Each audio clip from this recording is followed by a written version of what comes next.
A kú déédé àsìkò yìí, kókó inú ìwé ìròyìn la mú wá fún yín láti inú àwọn ìwé ìròyìn ilẹ̀ Nàìjíríà. Orúkọ tèmi ni Ọmágbémisọ́lá Ọmọlọ́rọ̀mádẹ. Lónìí ni àwọn dókítà lágbègbè Resident Doctors lábẹ́ umbrella Nigerian Association of Resident Doctors (NARD) ṣe ìfẹ̀hónúhàn jákèjádò orílẹ̀-èdè lórí ìbéèrè wọn fún ìyọ̀ǹda akẹgbẹ́ wọn Dókítà Ganiat Pópóọlá tí wọ́n jí gbé ní ìpínlẹ̀ Kaduna ní ọjọ́ 27 oṣù Kejìlá ọdún 2023. Àwọn wọ̀nyí lérí láti yanṣẹ́lódì bí obìnrin yìí kò bá gba ìyọ̀ǹda kúrò lákàtà àwọn ajínigbé. Dókítà Pópóọlá tó ń tọ́mọ lọ́wọ́ ni wọ́n jí gbé pẹ̀lú ọkọ àti ẹbí rẹ̀ kan ní ilé tí ìjọba yà fún wọn ní National Eye Center, Kaduna. Ní ìpínlẹ̀ Delta, àwọn dókítà ń wọ́de kiri Federal Medical Center (FMC) Asaba bí wọ́n ti ń kọ orin ìṣọ̀kan tí wọ́n ń bẹ ìjọba kí ó bá wọn gba akẹgbẹ́ wọn ní kíákíá kúrò lákàtà àwọn ajínigbé. Igbákejì akọ̀wé ẹgbẹ́ NARD tí í ṣe ààrẹ àná fún FMC ẹ̀ka Asaba, Dókítà Aṣọ̀rẹ́ fìdí ẹ̀ múlẹ̀ wípé gbogbo ìgbésẹ̀ ni àwọn ti gbé láti gba ìyọ̀ǹda akẹgbẹ́ wọn, pàbó ni gbogbo rẹ̀ já sí. Ó ní àwọn ní lọ́kàn láti ṣe ìfẹ̀hónúhàn jákèjádò orílẹ̀-èdè, ṣùgbọ́n nítorí ipò ẹlẹgẹ́ tí orílẹ̀-èdè wà báyìí ni ó dá wọn lẹ́kun. Ìdí nìyí tí wọ́n fi sọ fún àwọn ọmọ ẹgbẹ́ wọn kí wọ́n fi mọ́ nínú ọgbà ilé ìwòsàn wọn. Ìwádìí jẹ́ kó di mímọ̀ wípé ọkọ arábìnrin tí ìlera rẹ̀ kò pé ti gba ìyọ̀ǹda ní ọjọ́ 7 oṣù kẹta ọdún 2024 lẹ́yìn ọ̀pọ̀lọpọ̀ ìdúnàdúrà àti sísan 60 mílíọ̀nù náírà pẹ̀lú ọ̀pọ̀lọpọ̀ oúnjẹ tí wọ́n fi ránṣẹ́ gẹ́gẹ́ bí ohun ìdásílẹ̀ ransom, tí ìyàwó pẹ̀lú ẹbí wọn ṣe túbọ̀ wà ní àkàtà àwọn ajínigbé láti ìgbà náà. Àwọn kan tiẹ̀ ń sọ wípé bóyá nítorí arábìnrin yìí jẹ́ dókítà ni wọ́n ṣe kọ̀ láti yọ̀ǹda rẹ̀ kí ó lè máa bójútó wọn àti àwọn tí wọ́n fi sínú ìgbèkùn. Ẹ̀kúnrẹ́rẹ́ ìròyìn yìí wà nínú ìwé ìròyìn Daily Post tó jáde lónìí.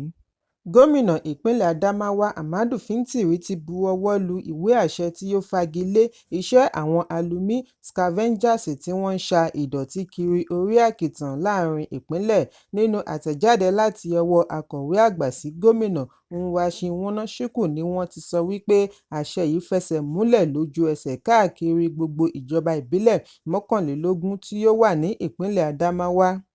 Àṣẹ yìí ṣe ìkìlọ̀ wípé ẹnikẹ́ni tí wọ́n bá gbámú wípé ó ń ṣalẹ̀ kiri ti tàpá sí òfin ìwà ọ̀daràn, yóò fi ojú winá òfin.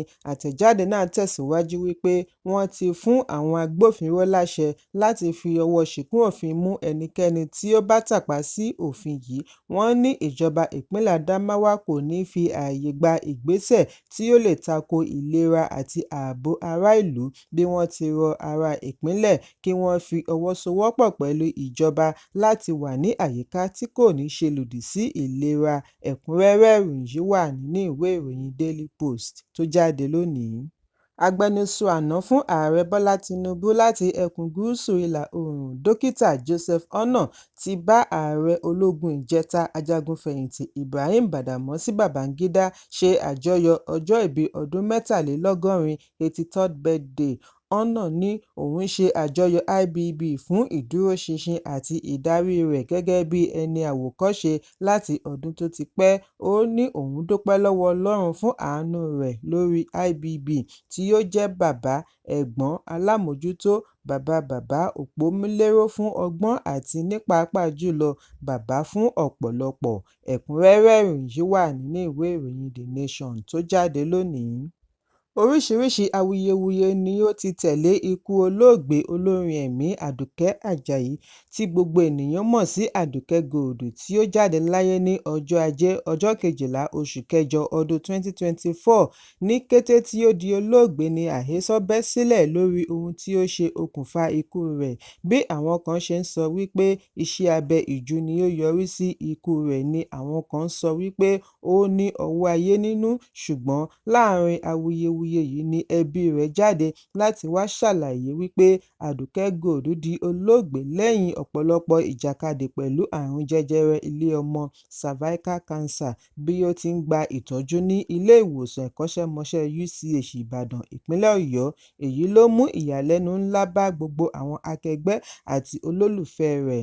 Níbi ìfọ̀rọ̀wánilẹ́nuwò pẹ̀lú Gbéborùn Naija ni ẹ̀gbọ́n Gold lọ́kùnrin tí orúkọ rẹ̀ ń jẹ́ Adérọ́gbò Àjàyí ti sọ wípé kí gbogbo àwọn tí wọ́n bá ń sọ wípé irọ́ ni dákẹ́ nítorí síwájú àkókò yìí ni Àdùkẹ́ ti ń ṣàìsàn kí wọ́n tó gbé e lọ UCH Ìbàdàn, ṣùgbọ́n ó ṣeni láàánú wípé ọlọ́jọ́ dé bá a ní ọjọ́ Ajé. Fún ìdí èyí, irọ́ ni gbogbo àhesọ tí wọ́n ń gbé pòyì ẹnu. Nínú ọ̀rọ̀ ìbánikẹ́dùn ni olórin ẹ̀mí Esther Ìgbẹ́kẹ̀lé ti sọ wípé erin wó sùn re o Àdùkẹ́ Gold. Bákan náà ni olórin ẹ̀mí mìíràn Tọ́pẹ́ Àlàbí náà kọ wípé Àdùkẹ́, o mọ̀ wípé mo nífẹ̀ẹ́ rẹ ṣùgbọ́n Jésù nífẹ̀ẹ́ rẹ jù mí lọ, sùn re o. Ẹ̀kúnrẹ́rẹ́ ìròyìn yìí wà nínú ìwé ìròyìn Punch tó jáde lónìí.